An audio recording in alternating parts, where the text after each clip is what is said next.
Have any of you ever seen those videos or posts on social media showing plants that have been regrown from kitchen scraps?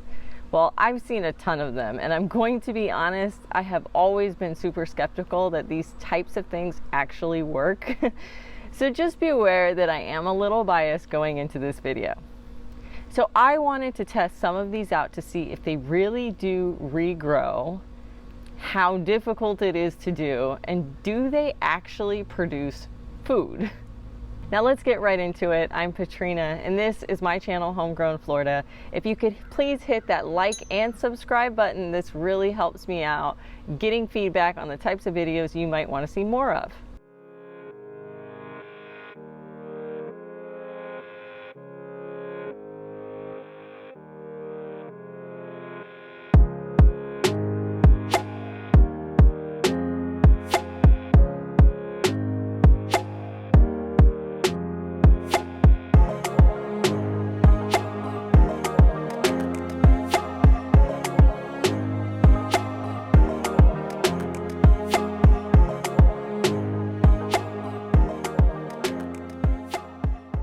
So let me start out with the vegetables that I know for fact do work using kitchen scraps. These are vegetables that are actually commonly grown this way, so it's not really far-fetched to grow them from kitchen scraps in your own backyard garden. I'm going to put them in order from most effective to least effective, at least from my experience. First, sweet potatoes. Up until this year, I grew all my sweet potatoes from slips from store-bought sweet potatoes. Stick with the organic veggies when you're attempting to regrow from store-bought. They do tend to do better than the ones that are treated with things like sprout inhibitors.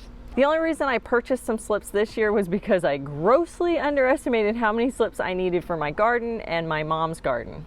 By the time I figured that out, it was pretty far into the growing season, so it was just easier to buy them. With that said, I have to say that the slips I grew myself actually produced a lot better than the ones I purchased. I'm still not sure why that is, but from now on, I know I need to start a lot more slips. Next up is rosemary.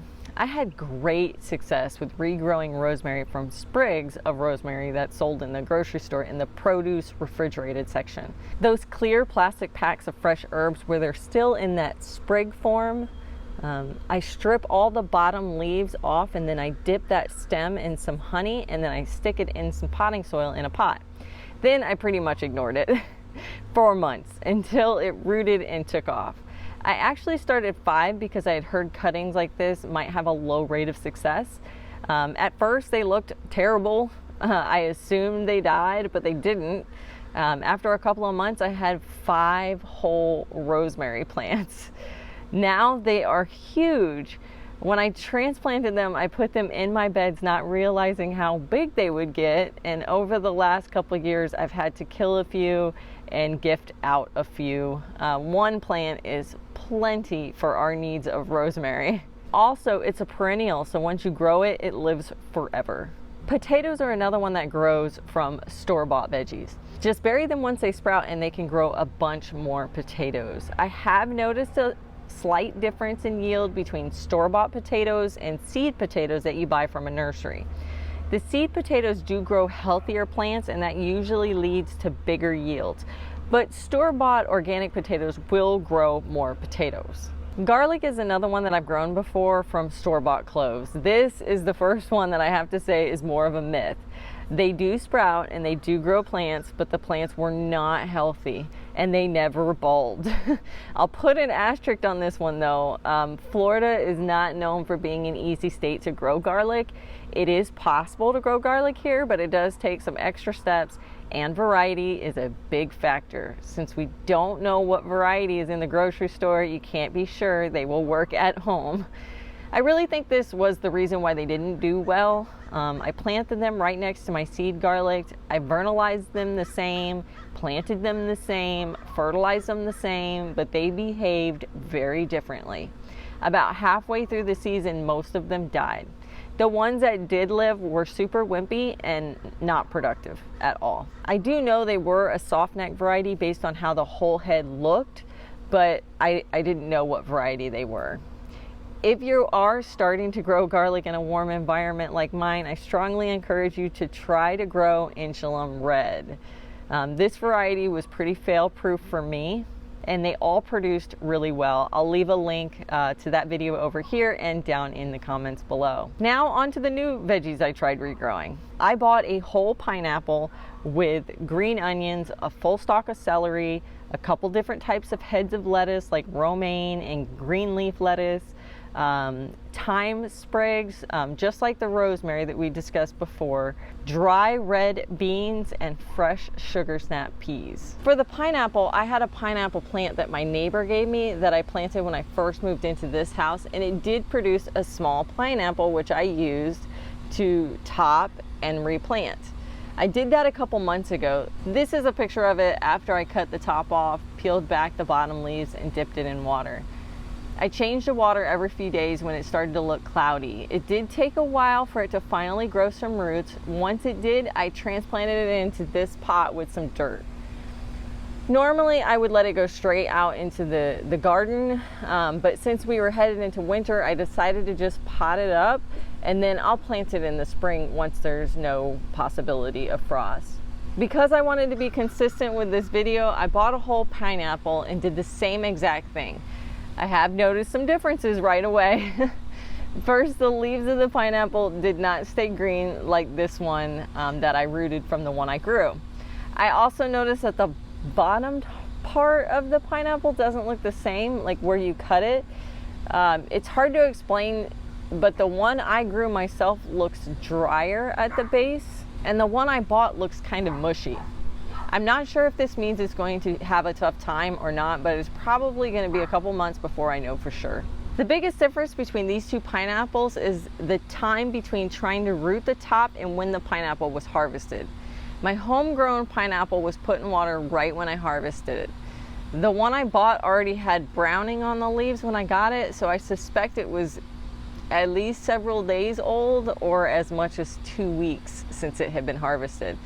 If not even more, I don't know. So I suspect that it's causing the difference in the rooting process. Next is some green onions. I have a ton of confidence with these, mainly because green onions from the store are very similar to onion starts. I planted onion starts before and they do amazing. Onions are super sturdy plants. Even when they're like young, you can mess with their roots a lot without affecting them, way more than any other plant I know.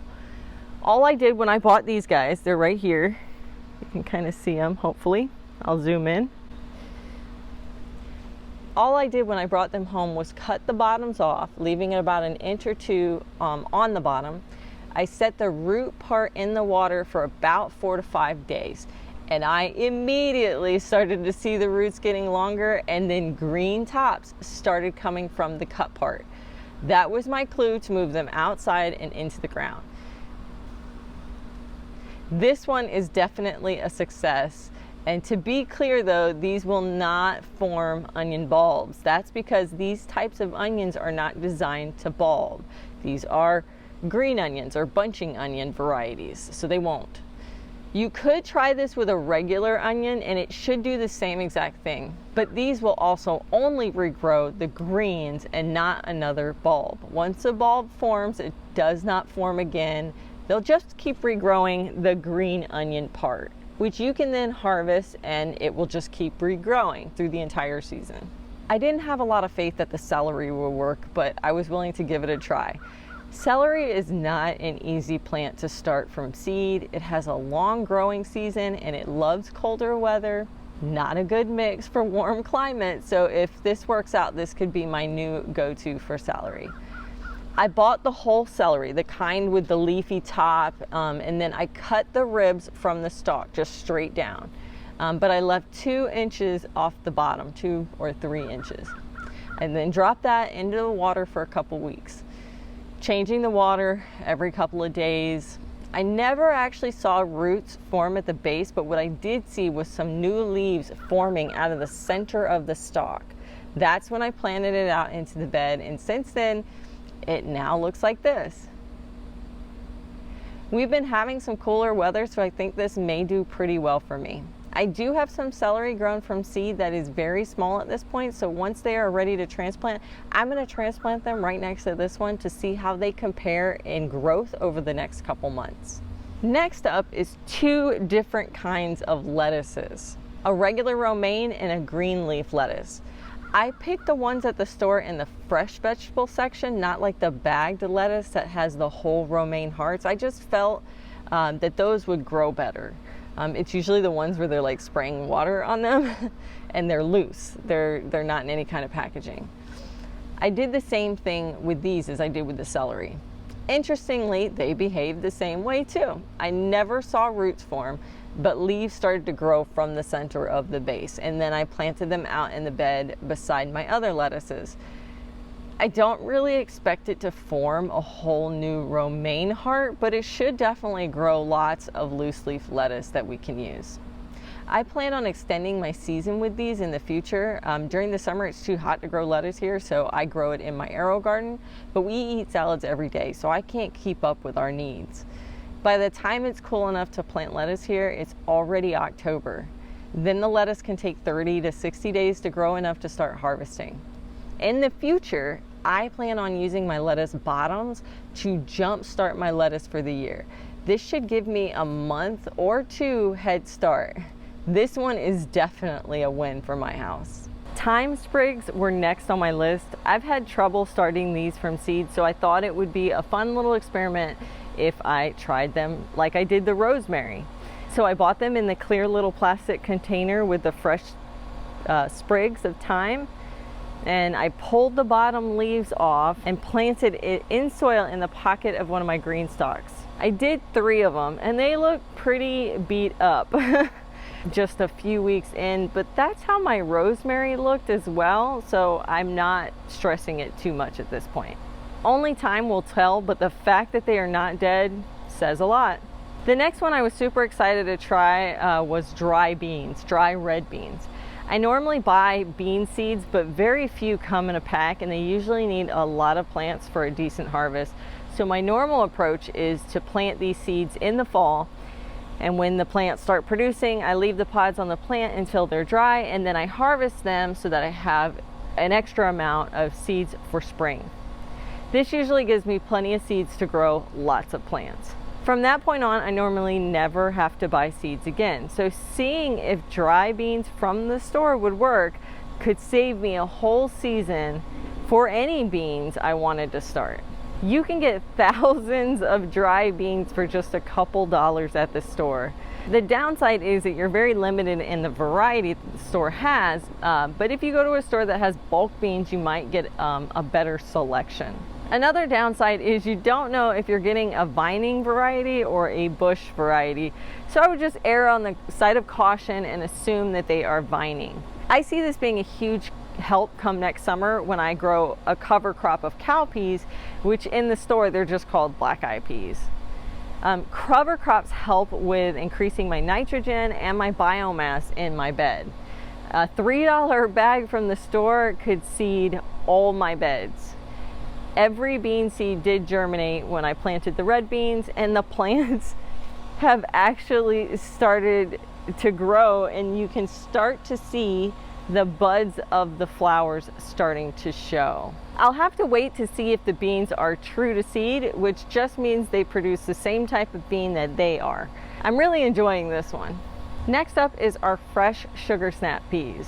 So I got these in the fresh vegetable section. I was going to try fresh peas, but they were out of stock where I am, and they have been for a while now, so I improvised. Once I got the sugar snap peas home, I cracked a few of them open to retrieve the peas from the inside. The peas were really small, which was not a good first sign for me. Since they were so small, I thought maybe I should plant several in one hole. Absolutely none of these peas germinated. I'm not really surprised by this, since normally beans and peas need to be matured to the point that they are not edible. So the fact that these snap peas were still young and tender means that the peas inside were immature and they're not right for planting. So this one is a fail. This was a fun little experiment. Some things worked better than I expected and some did very poorly. I can definitely see a place for some of these garden hacks in the future. For example, extending my lettuce growing season. I'm excited about that one. Or seeding my cowpea cover crop for very cheap. And then of course, easily growing some green onions, which took no effort at all. Each one has a certain benefit, but it's not something that I would plant my entire garden from. Seeds are still going to be my go-to for the garden, but I can see a use for some of these in the garden. Are there any other kitchen scraps you want me to try growing in the garden? Head down into the comments and leave me a note, and I'll do a follow-up video with the ones that you guys suggest.